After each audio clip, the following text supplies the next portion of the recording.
Hey gang, welcome back to another EDH gameplay. We've got 2 new faces joining us and 3 new commanders. I hope you guys are ready. This week I'm playing Phenax, God of Deception. My buddy Pat is playing Kruphix, God of the Horizon. Evil Adam, who for the purpose of this game is just known as Adam, is playing Rakdos, Lord of the Riots. And the lovely Mr. Chris is playing Mayael the Anima. My opening hand consisted of Muddle the Mixture, Swamp, Endbringer, Gilded Lotus, Felwar Stone, and Submerged Boneyard. Chris kept a hand with Thousand Year Elixir, Sunpetal Grove, Vesuva, Genesis Wave, Sylvan Library, Temple Garden, and Stalking Vengeance. Pat's opener had Command Beacon, Garruk Primal Hunter, Relic of Progenitus, Phyrexian Metamorph, Elemental Bond, Lurking Predators, and a Forest. Adam kept a hand with Foreboding Ruins, Shouldered Whispering One, Balthor the Defiled, Gilded Lotus, Mountain, Dance of the Dead, and Duplicant. I win the die roll, so let's get into it. My first turn sees Temple of Deceit hit the field, scrying 1. I leave it on top and pass to Adam. Adam draws a card and doesn't play a land, prompting him to discard at the end of turn, which if anyone's ever played a black deck knows that Dance the Dead or Animate Dead's coming on turn 3. Pat can only smile as he plays a Forest and then casts Relic of Progenitus, pretty much shutting down Adam's plan.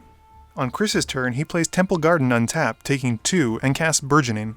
For my turn, I play Swamp, which lets Chris put Sunpetal Grove onto the field. I then cast Felwar Stone before passing to Adam.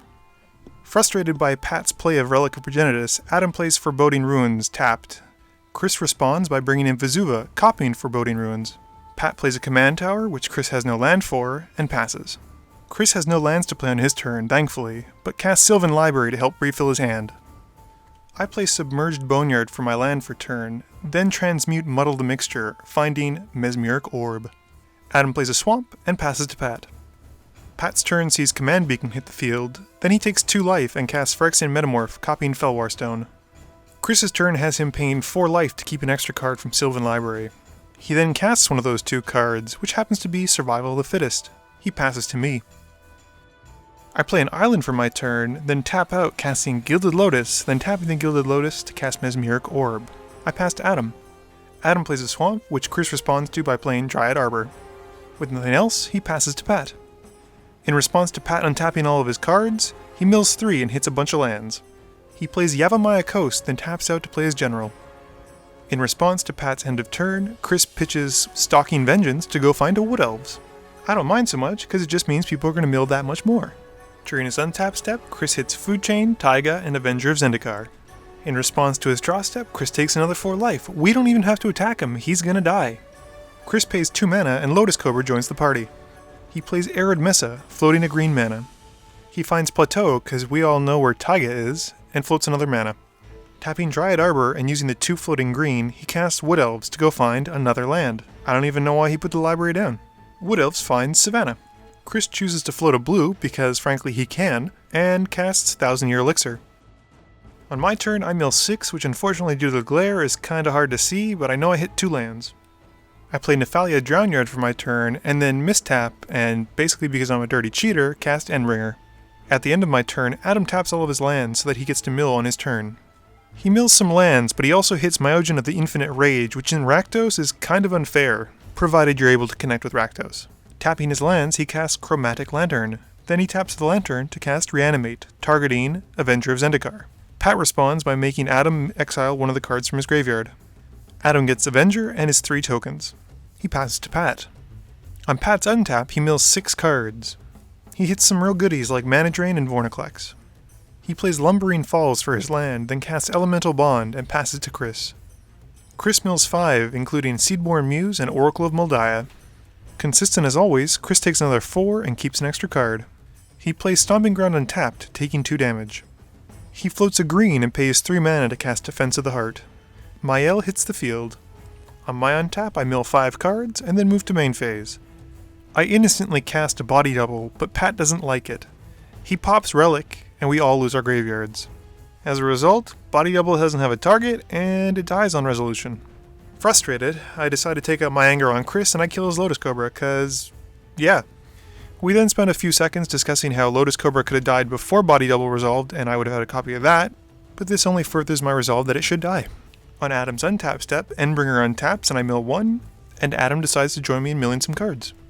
During his first main phase, Adam casts Diabolic Tutor. He finds a card and puts it to his hand. He then plays Bloodstained Mire. He then cracks it to find Badlands, which pumps his guys again.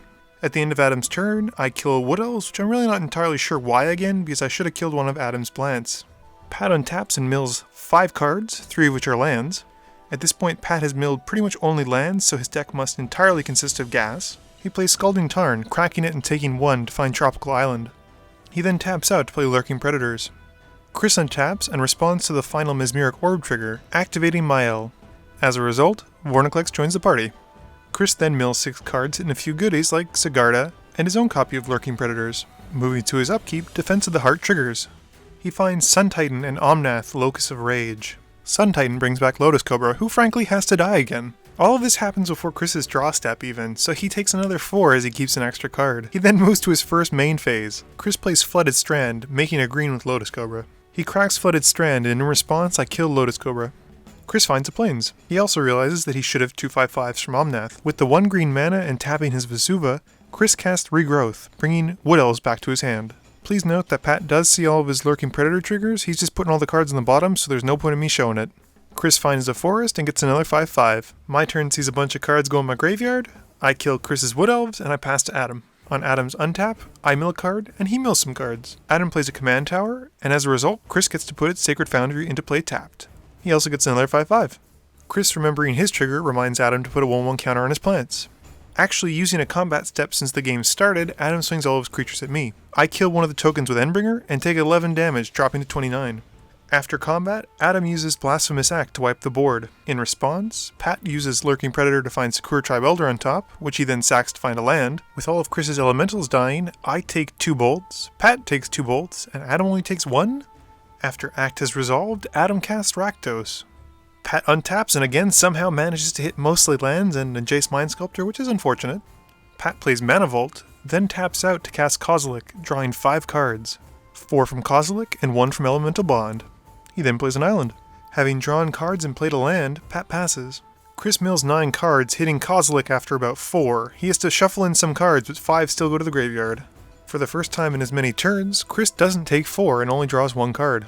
He plays Flooded Strand and then does what's pretty much music to my ears and fails to find. Deeply disappointed by not finding a land, he casts Genesis Wave for 6. Pat responds by revealing Solemn Simulacrum, which lets him find a land. Chris reveals, hitting 4 lands, Aura Shards, and Garruk Primal Hunter. Chris creates a beast from Garruk, which then triggers Aura Shards, which blows up Mesmeric Orb. At the end of Chris's turn, I cast Fact or Fiction, choosing Adam, which is probably a mistake. He makes a pile of 4 cards and 1 with Diluvian Primordial. I take the Primordial. During my main phase, I cast Tezzeret the Seeker using Gilded Lotus, Fellwar Stone and a land, then use Tezzeret to untap the 2 artifacts. With 4 extra mana, I then cast Diluvian Primordial. Taking Path to Exile from Chris's graveyard, I exile Pat's Kozilek. Taking Pat's Crossing Grip, I destroy Chris's Aura Shards. And using Adam's Diabolic Tutor, I find Helm of Obedience, but they don't know that. Pat gets to respond to those spells and gets a Desolation Twin, Gaia's Revenge, and puts a Misty Rainforest on the bottom. With nothing else, I pass to Adam. Adam casts Dance of the Dead, bringing back my Cryptcast.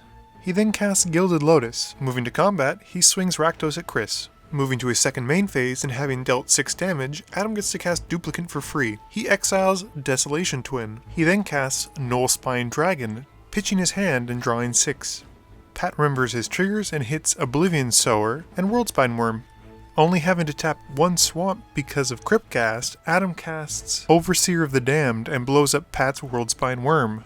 He also extorts it, which strains us all for 1, and he gains 3. Pat happily shuffles in Worldspine Worm and gets 3 5/5 tokens. With all the worms coming in, Pat draws 3 cards and draws for his turn. He plays an island, and then casts Frontier Siege, choosing Cons. Moving to combat, Pat swings all of his creatures at Adam. Chris tries to help Adam by untapping one of his creatures with 1000-Year Elixir, but Pat resolves an overloaded Cyclonic Rift. For his second main phase, he casts Eternal Witness, returning Cyclonic Rift.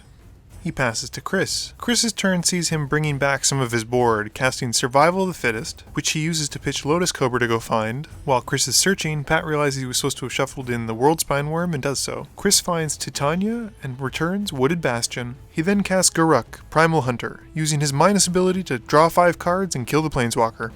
He also runs out Burgeoning before passing to me. At this point, all hope lies on my shoulders to draw a land, because I've got Cyclonic Rift in my hand and I can overload it, assuming Pat doesn't have a counter in his hand, which, Kruphix being a blue commander, makes the likelihood of that happening 0. I do draw land, and it's Mortuary Mire, which happens to come into play tapped, and as a result, Chris and I die in Pat's next attack step. Let's review this game. Where to begin? First and foremost, this is the first time I took the Phenax deck out for a spin, and I think it did relatively well, or rather, Mesmeric Orb did really well. I've since made some changes to the deck, added Eater of the Dead, 1000-Year Elixir, things like that to make it a bit more streamlined and allow the creatures to be able to tap as soon as they come out, as opposed to have to wait a whole turn. I realize that Mill and Phenax are not the most competitive of decks, but they're still fun nonetheless.